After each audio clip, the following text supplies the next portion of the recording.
الله وعلى آلك وأصحابك يا نور الله وعلى آلك وأصحابك يا نور الله نویت سنت الاعتکاف۔ نویت سنت الاعتکاف۔ فرمان مصطفیٰ صلی اللہ تعالیٰ علیہ وآلہ وسلم ہے،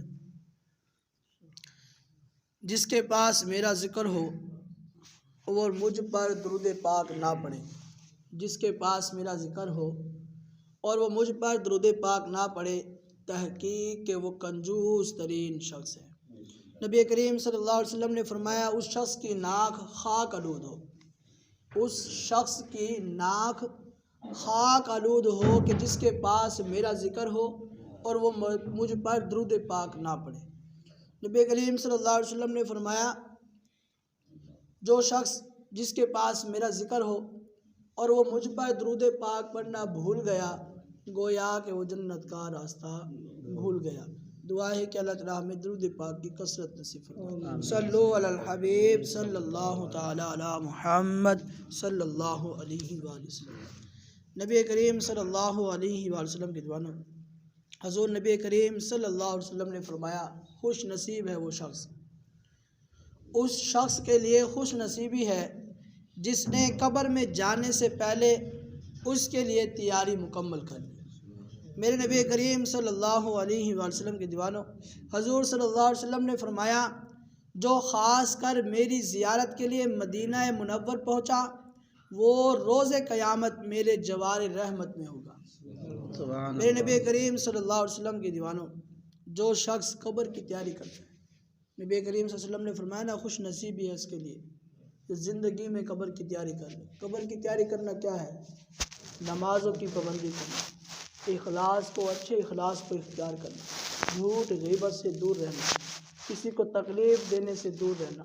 کسی کو ایذا پہنچانے سے دور رہنا، کسی کو گالی گلوچ کرنے سے روکنا اور خود بھی رکنا، اور کسی کو ایسی تکلیف دینا جس کی وجہ سے دل میں سے درد ہو،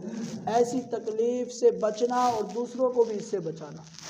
کسی کے ساتھ دھوکہ دہی نہیں کرنا، ایمانداری کے ساتھ رہنا، نبی کریم صلی اللہ علیہ وسلم کے فرمان کے مطابق زندگی کو گزارنا، نماز، روزے، حج، زکوٰۃ، تمام چیزوں کو پیش نظر رکھتے ہوئے موقع پر ان تمام چیزوں کا ادا کرنا، نماز پڑھنا مسجد میں ادا کرنا، جب زکوٰۃ فرض ہو جائے تو زکوٰۃ دینا، جب حج کے لیے پیسے اکٹھے ہو جائیں، ارادہ کر لیا جائے تو اب پیچھے نہ ہٹا جائے، کیونکہ اب حج اس کے پر فرض ہو جاتا ہے جس کے پاس استطاعت پوری ہو جاتی ہے، جس کے پاس حج کے پیسے پورے ہو گئے، اس کا ارادہ بھی ہے اور اس کی کوئی ایسی پریشانی نہیں ہے کہ وہ اگر حج نہ کرنے سے مجبور ہو جائے تو اس پر حج فرض ہے، تو اسے حج کرنا فرض، اس پر جانا ضرور ہوگا کہ وہ کعبۃ اللہ کو بھی زیارت کرے، اللہ کی زیارت بھی کرے، اس کا طواف بھی کرے، اور وہ نبی کریم صلی اللہ علیہ وسلم کے مزار اقدس پر بھی حاضر ہو۔ نبی کریم صلی اللہ علیہ وسلم نے فرمایا نا، جو شخص میرے لیے روزہ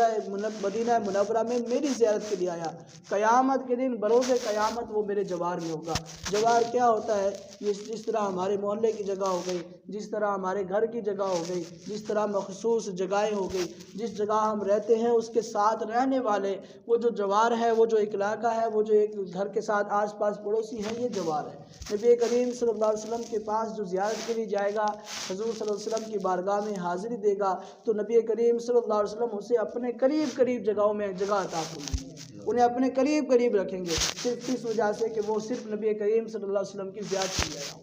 تو نبی کریم صلی اللہ علیہ وسلم نے اچھے اخلاص کے بارے میں بھی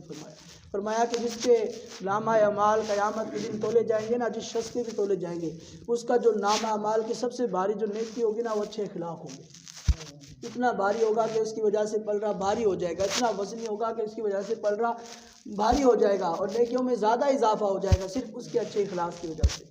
اور جو شخص جو سچ بولتا ہوگا اس پر بھی نیکیوں کے اللہ تعالیٰ بہار عطا فرمائے گا۔ وہ جو شخص روزے رکھتا ہوگا، نماز پڑھتا ہوگا، زکوٰۃ دیتا ہوگا، اللہ تعالیٰ کی بارگاہ میں آ کر جھکتا ہوگا، قیامت کے دن اللہ تعالیٰ تمام کی تمام نعمتیں جو اللہ تعالیٰ نے رکھی ہے، زکوٰۃ والوں کے لیے رکھی ہیں، جو نمازیوں کے لیے رکھی ہیں، جو روزے داروں کے لیے رکھی ہیں، جو حج والوں کے لیے رکھی ہیں، جو قربانی والوں کے لیے رکھی ہیں، جو سچ والوں کے لیے رکھی ہیں، اور جو جھوٹ غیبت سے بچتے ہیں ان کے لیے رکھی ہے، جو ایماندار ہیں ان کے لیے رکھی ہے، اللہ تعالیٰ نے اچھے اخلاق والوں کے بارے میں رکھی ہے، اللہ تعالیٰ نے احسان کرنے والوں کے بارے میں نعمت رکھی ہے۔ جو رتبے اللہ تعالیٰ نے قیامت کے دن عطا فرمانے ہیں وہ دنیا میں حاصل کرنے کے لیے ہمارے پاس موقع ہے کہ ہم یہ تمام چیزیں اپنا لیں، تو قیامت کے دن ہمارے پاس یہ تمام چیزیں ہم نے اختیار کی کیوں ہوں گی تو ہمارے لیے ثواب تیار ہوگا۔ جیسے ہی ہم پہنچیں گے جا کر تو ہمارے لیے اللہ تعالیٰ کی رحمت سے ہم پر برسات ہوتی رہے گی۔ نبی کریم صلی اللہ علیہ وسلم نے فرمایا خوش نصیب ہے وہ شخص جس نے زندگی میں دنیا میں رہ کر آخرت کی قبر کی تیاری کر لی۔ خوش نصیبی ہے اس کے لیے جس نے زندگی میں قبر کی تیاری کی۔ قبر کی تیاری کیا کرنا ہے؟ جو آپ کو میں نے بتا دیا، نماز پڑھنا، زکوٰۃ دینا، حج کرنا، کسی کو تکلیف نہ دینا، کسی کی غیبت نہ کرنا، کسی سے تکلیف دہ کوئی جیسی بات نہ کہنا، کسی کے ساتھ احسان کرنا، کسی کے ساتھ بھلائی کرنا، کسی کے ساتھ اس کے ساتھ اچھی باتیں کرنا، اچھے اخلاص کو اختیار کرنا۔ یہ وہ تمام چیزیں ہیں جو ہمیں قبر میں بھی اور آخرت میں بھی نجات کا ذریعہ بنیں گی۔ دعا ہے کہ اللہ تعالیٰ ہمیں ان تمام باتوں کو یاد رکھنے، زندگی پر عمل لانے اور اسے زندگی پر صحیح طرح اپنے اندر لا کر زندگی گزارنے کی توفیق عطا